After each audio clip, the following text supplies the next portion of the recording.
ഇപ്പോൾ കുട്ടി സ്ഥലത്തേക്ക് അവർക്ക് സാധ്യത ഞങ്ങളൊരു കടയിൽ പോകാനായിട്ട് ഒരുങ്ങുവാണ്. ഞങ്ങളുടെ രണ്ടുപേരുടെ ഒരു ഗെറ്റ് ഇന്നെടുക്കാൻ പോകുന്നത്. എന്നാലും നമുക്ക് വീഡിയോയിലേക്ക് കിടക്കാം. ഞങ്ങൾ ഇടുന്ന ഡ്രസ്സ് കാണിക്കാം. അവൾക്ക് ഒരു ജീൻസും ഒരു ടീഷർട്ടുമാണ്. എനിക്കും അത് കണക്ക് തന്നെയാണ്. ഞങ്ങൾ ഒരേ കണക്കാണ് ഇടുന്നത്. ഇട്ടിട്ട് ഒന്ന് കാണിക്കാം. ഞങ്ങൾ ഡ്രസ്സൊക്കെ ഇട്ടു. അപ്പം ലാസ്റ്റ് ലുക്ക് നിങ്ങൾ ലാസ്റ്റ് കാണിക്കുന്നതായിരിക്കും. അപ്പം ഇനി ഫേസിലോട്ടുള്ള കാര്യമായിട്ട് കിടക്കാം. അപ്പം ഞങ്ങൾ കുളിച്ചിട്ട് നിൽക്കുന്നതാണ് തലയെ തോർത്തൊക്കെ കെട്ടിയിരിക്കുന്നത്. ഈ ഒരു നിവ്യയുടെ ലോഷൻ ബോഡിയിൽ കുറച്ചിടാം.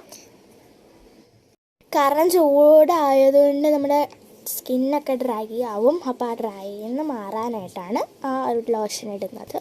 ഞങ്ങൾ ലോഷൻ ഇട്ട് കഴിഞ്ഞു. ഇനി യാർലിയുടെ പൗഡറാണ് നമ്മൾ യൂസ് ചെയ്യുന്നത്. പൗഡർ ഇട്ടു. ഇനി നമുക്ക് പൊട്ടിടാം. ഞങ്ങൾ പൊട്ടിട്ടു. ഇനി സ്പ്രേ അടിക്കാം. ബ്ലൂ ലേഡിയുടെ പെർഫ്യൂമാണ് ഞങ്ങൾ യൂസ് ചെയ്യുന്നത്. അപ്പോൾ ഇനി മുടി കെട്ടാൻ പോവാണ്. അപ്പോൾ ഞങ്ങൾ മുടി കെട്ടിക്കഴിഞ്ഞു. ഇനി ലിപ്സ്റ്റിക്ക് ഇടാം. ലിപ്സ്റ്റിക്ക് ഇട്ടിട്ട് ഒന്ന് കാണിക്കും. അപ്പോൾ ഞങ്ങൾ റെഡി ആയി കഴിഞ്ഞു. ഇനി ലാസ്റ്റ് ലുക്ക് നിങ്ങളെ കാണിച്ചു തരാം. അപ്പോൾ ഇതാണ് ഞങ്ങളുടെ ലാസ്റ്റ് ലുക്ക്. ഇഷ്ടപ്പെട്ട ലൈക്ക് ചെയ്യുക, ഷെയർ ചെയ്യുക, സബ്സ്ക്രൈബ് ചെയ്യുക, തൊട്ടടുത്തുള്ള ബെൽ ബട്ടൺ ക്ലിക്ക് ചെയ്യാൻ മറക്കല്ലേ. ടാറ്റാ.